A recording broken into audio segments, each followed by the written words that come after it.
Welcome back to the class again. We have been discussing the synthesis of industrial polymers since the last two classes, and the topic remains the same for this class. So, where we left in the last class was the discussion on the processability of polyethylene terephthalate and polybutylene terephthalate, and we told that because of the structure, the structure that we have, whether we have 2 CH2 units or 4 CH2 units, that actually influences the ability of the material to crystallize from its melt. And we told that the PBT is more prone to crystallization than PET. PBT is typically very difficult to obtain in amorphous form, but PET, polyethylene terephthalate, if you cool it down in a normal way or fast way, it will form only amorphous material. You have to cool it down quite slowly in order to get to the crystalline material. However, if you are comparing the semi crystalline form of PET with PBT, and if you are planning to use one of them for an application, then the PET will have a better property in terms of its stiffness, in terms of its tensile strength, because the material is stiff by itself. And lastly, we were talking about this PET bottle preparation. It is the blow stretch molding process that we were talking about, and we told that we typically choose a range, we choose a temperature which is higher than glass transition temperature, and this is the temperature where you can actually blow the material, you can stretch the material, you can change the shape of the material. So, you basically have a preform. So, let us go back, let us start right from there where we left in the previous class. So, basically when you are creating the PET bottles, how do you do that? So, first you start with what you call, I will come to this process after, injection molded preforms. You start with, so injection molding is a process through which you can prepare different kinds of shapes of the material. So, you start with what you call as a preform, a small structure. Now, this preform is typically clear, and it is tough, and it is thick walled. It could be something like this, small preform, and it is thick walled because ultimately you are going to stretch it and the wall is going to become thin. So, in order to allow for that, you start with thick walled preform, and it is a clear material, it does not have any crystalline zone in it. So, what you do is that you reheat this material, and then you stretch also, along with that you stretch and blow air into the material. So, what happens is that the wall undergoes thinning, and your temperature is basically higher than your Tg, the temperature in which you are heating it. So, Tg is approximately, as I told, it is a range, approximately 75 degrees. So, what you do, you go to T greater than Tg. So, at this temperature your material will loses rigidity, and it becomes soft and pliable. Now, as T goes up, temperature goes up, the viscosity of the material will go down until it reaches about 110 degrees Celsius. So, between 75 and 110, this is the range. Typically, you will do the reheating step at around 100 degrees Celsius. You do not want to go beyond 110, I will come to that. So, around this temperature you are going to have the opportunity to blow the bottle that is made of PET, and it will be amorphous, it will be clear material, and it will be tough material. It will not have any crystallinity. So, this material we cannot withstand very high temperature, and it is not made to withstand high temperature, it is made to withstand impact resistance, which is correlating with the toughness of the material, how much energy it can absorb before it breaks, which is different from how much its thermal stability is, that you have to keep in mind. So, what happens if you go beyond 110 degrees? You will have crystallization occurring in the material. Surprise! This is called cold crystallization.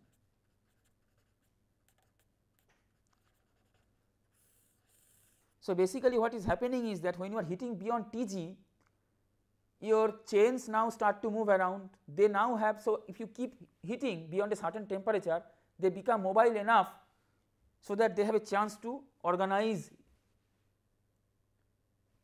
together. So that is why when you heat the material up, it can also form crystals. This kind of situation, this kind of crystallization phenomenon is called cold crystallization, and this is something that you can observe for polyethylene terephthalate. Now you are doing the blow molding at 110 degrees say or 100 degree. If you go higher than 110, 115, what is the problem? The problem is that at this higher temperature the chains will start to organize and crystallinity will start to appear. Once the crystallinity starts to appear, the material will start to become opaque, because as I told, transparency relates to the amorphous nature of the material. The more opaque it becomes, it means actually the crystallinity has started to set in, has started to get into the picture. So this is called cold crystallization, because you are doing actually you are doing the process the opposite way. Typically you get crystallization by cooling from the melt from a higher temperature, but here you are getting the crystallization by heating the material. Around 140 degrees Celsius you will have sufficient crystallinity, and the problem is when you heat beyond 110 or whatever, you have this cloudiness developing and you are still stretching the material and still you are blowing air into it. So once the cloudiness develops, once the material starts to gain crystallinity, it will start to also become brittle, and so there is a chance that it may shatter and the bottle may break before it has formed. So it is very important to recognize that there is a region of operation beyond which you cannot operate. So if you are looking at the differential scanning calorimetry curve, I mean I will just draw it, it is not according to scale, you know, on the y axis you have the heat change, x axis temperature. Now you are heating it up, so around 70 degree, so maybe this point is around 70 degree and this point is around 75 degree, you have a trough like that.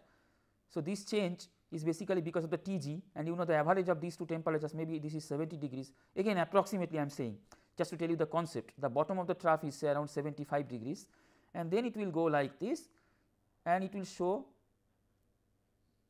a peak like this, an exothermic around 125 degrees Celsius. So this is where the crystallization occurs, and then if you heat it up further and further and further, around 244 degrees Celsius it will melt, it will melt. So it is this range, in which you can do the bottle preparation. That is very important to keep in mind. Now what happens if you are so now I hope you understand this thing, that when you are blowing the bottles from PET, why you have to work in this particular range and what is cold crystallization. And as you have seen, as I have told already, that if you are looking at semi crystalline PET versus PBT, then basically you have a better property for PET, polyethylene terephthalate. So some experimental data are there. Say for example, if you are plotting say elastic modulus on the y axis, I think it is in kilopascal, that range, and x axis is temperature, okay, and let us say we are working with 30%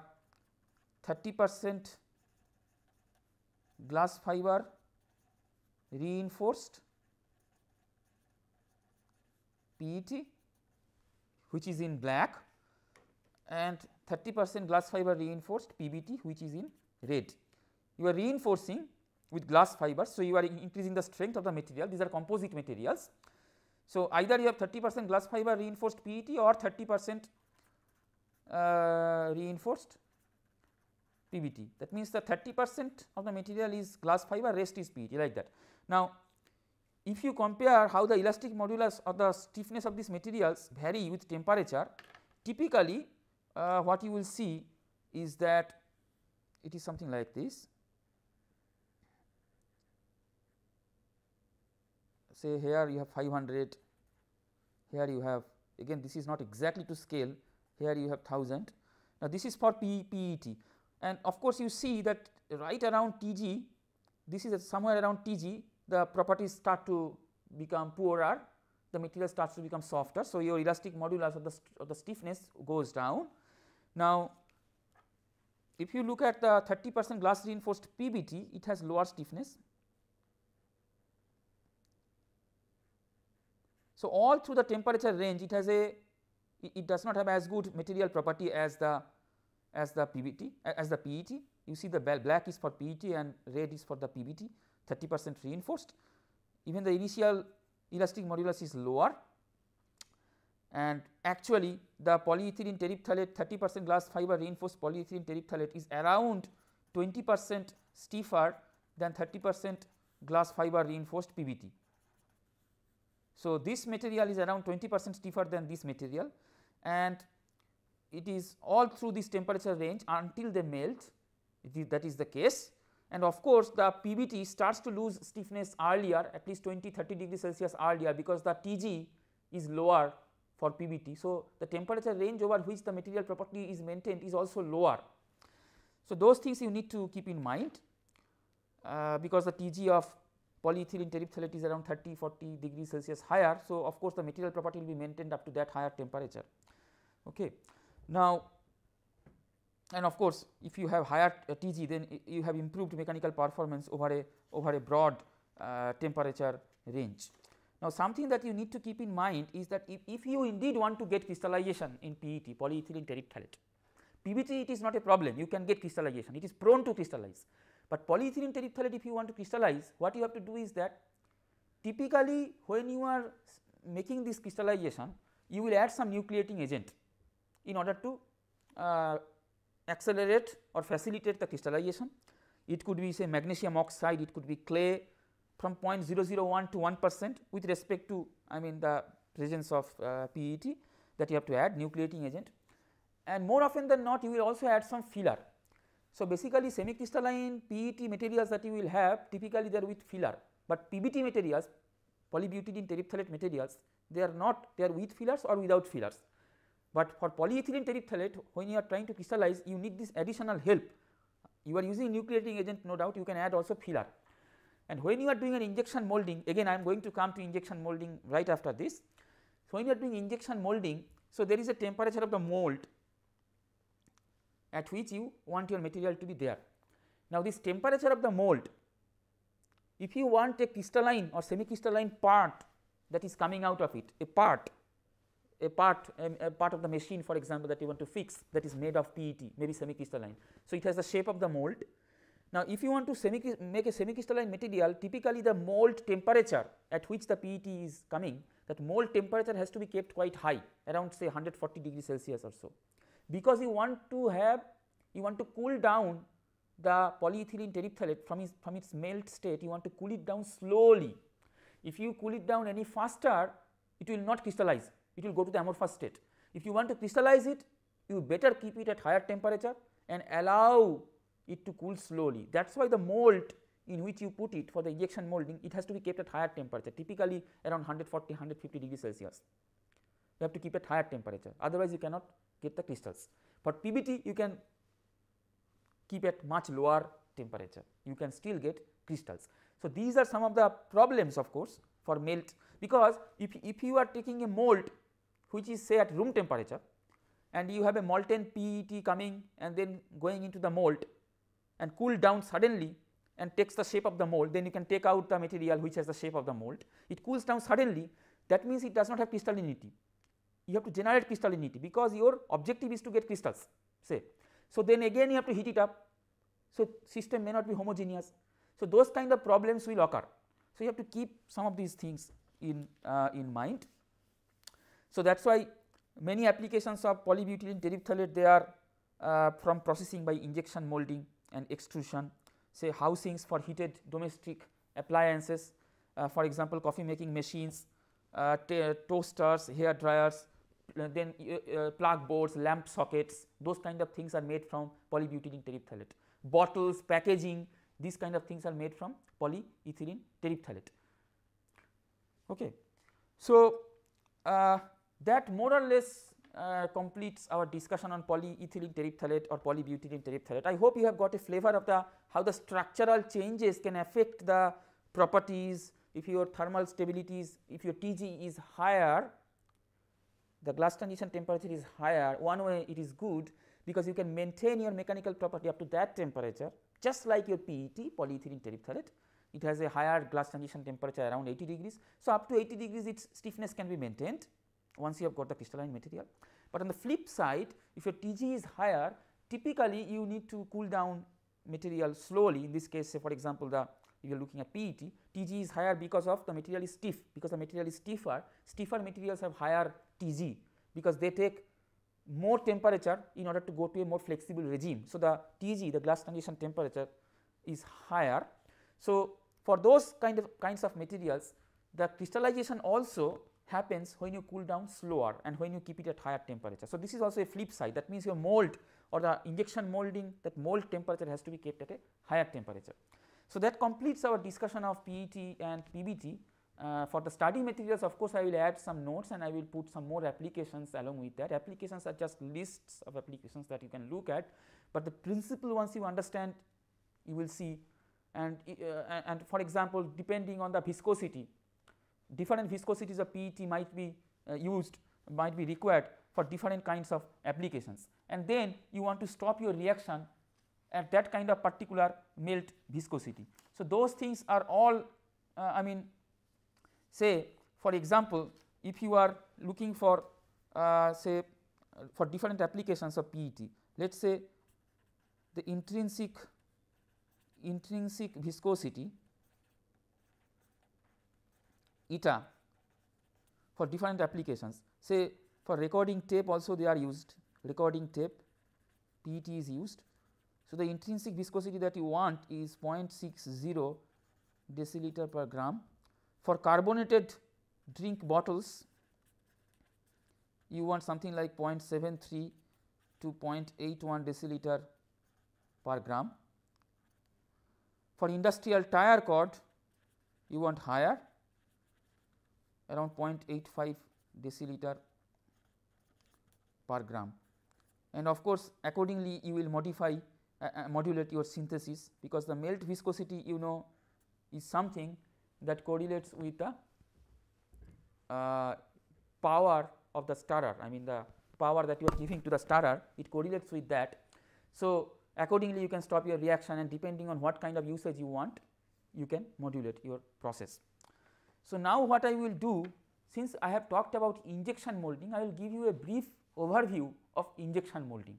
This is little bit of deviation from what we are talking about synthetic processes, but this will always be the theme of this kind of courses that I am taking, because it is like you have to have a holistic view. If for that we have to deviate a little bit, so be it, but still it is part of synthesis, part of processing and all. So, the topic and the theme, they basically run along the same line. Okay. So, we will have a short and kind of dense discussion on injection molding process.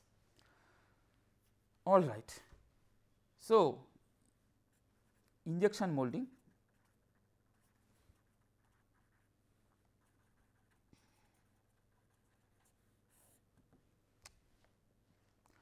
So, basically what you do is that you inject your material, you can say you inject your material into some kind of mold, and then the material takes the shape of that mold. So, that is all. This is overall your injection molding process. So, I am going to draw a simple diagram for you. So, basically what you have is a chamber or a cylindrical or a barrel, you have a barrel, and into this barrel you put your pellets of polymer that has to be processed. So, you have these pellets of polymer are there, and those pellets are put into what you call as a hopper. So, this is the hopper. Through this hopper, these pellets pass into the barrel, they will go into the barrel. Now, in the barrel you have a piston, all right. You have a piston in the barrel that can push your pellets forward into what you call as an injection chamber. So, this is your injection chamber. So, this piston can actually move and it can push your material into this injection chamber, and this injection chamber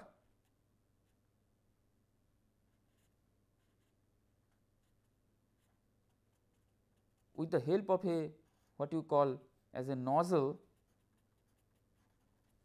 this is directly connected to your mold. So, basically you have say something like this.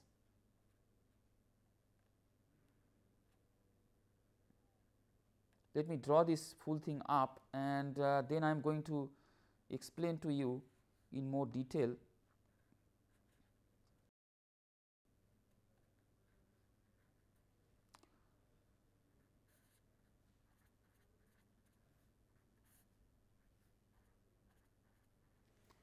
So, what you have here is a barrel, a container into which through the use of a hopper. So, this shape is basically this is the hopper.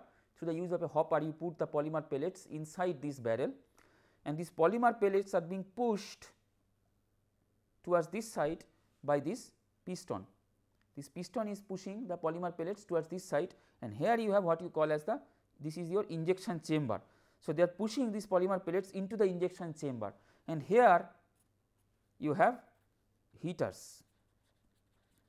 So, as the piston is pushing the pellets towards the what you call as the injection chamber, this black portion, the injection chamber, the pellets are also passing through this hot zone and they are being molten. So, it becomes molten, and this molten material is then pushed through a nozzle into your mold. Now, this mold basically this mold has two parts. You can see this part and this part, and you see the liquid is coming like this, and liquid is basically taking the shape of this particular space. So, the liquid is taking the shape of this particular space. Let us say I am putting that space in red. So, the liquid is taking the shape of this particular space, and you have two parts of your mold. You have two parts of your mold. So, this is one part which does not move at all, which is not movable. This is another part. Let us say I am just crossing this part. This part is movable, this part is not movable. Now, this mold basically and here you have some kind of vent, you have some kind of vent here, and these two are called, here you can see these two lines here,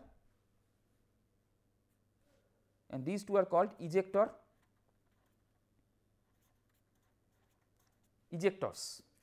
So, these are called ejectors.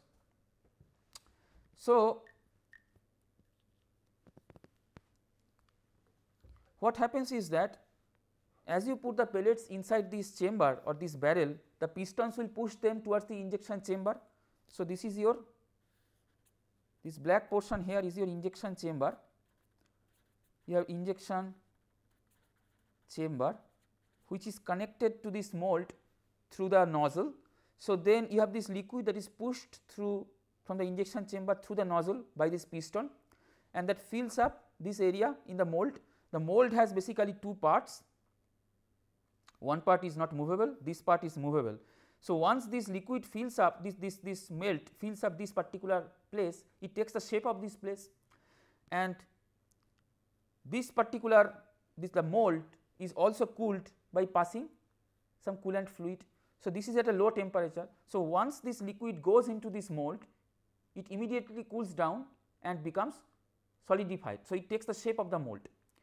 Now, what you do is that this part of the mold is basically movable. So, you pull this part out, along with this part your solid material will also stick and come out along with this part. Then what you do is that you push the ejector pins. If you push the ejector pins, the solid material will detach from this side of the mold. That is the overall idea. So, let us summarize the overall thing. The plastic materials, they are the pellets, they are fed through the hopper into the barrel. Piston pushes the material towards the mold. Material is heated and melted in the injection chamber, and this molten plastic is then injected into the mold through a nozzle. Now, what happens then when it is getting injected, there might be some trapped air inside, because there was nothing inside. So, there was air, that air escapes through this vent, and now it can go in. Now, this vent basically they have tens of micrometer dimension. So, you might also ask, when this melt has gone in, this melt could also pass through the vent, but it cannot, because the melt is quite viscous. Basically the melt has consistency of honey. So, it cannot pass through this vent, the air can go out. Now, once the melt has gotten in, what will happen is that it will start to cool down, and once it starts to cool down in the mold, it will start to contract and some more space will be generated, so that some more of the liquid can come in. So, the piston continues to push. Once the first installment of the liquid has gone in, it cools down, the plastic cools down, becomes solidified, and it contracts, some more space is generated. So, some more liquid can go in. Okay. And the cold water circulation through the mold will basically keep it cool, and correspondingly it will also cool down this material. After that, you can take out this particular part, and along with that the polymer shape will come out. It will get stuck to this part, it will come out, and then you push these ejector pins, which will allow this polymer shape or the mold polymer shape to come out. So, it can detach, the ejector pins can detach the plastic from the mold. Actually, you can also see how the mold structure varies. I mean, for example, if you look at the PowerPoint here, in fact, it is not PowerPoint, it is the PDF. So, you will see that when you eject the molded parts from the mold by using the ejector pin, you will have this kind of witness marks in the shape. So, this kind of witness marks will be present, and that actually tells you the ejector pin has been used in those parts to detach these shapes. Okay. So, overall this is the process for the injection molding. We will talk little bit more in detail about the some more intricate details about the advantages and disadvantages of such process in the next class. So, till then, thank you and goodbye.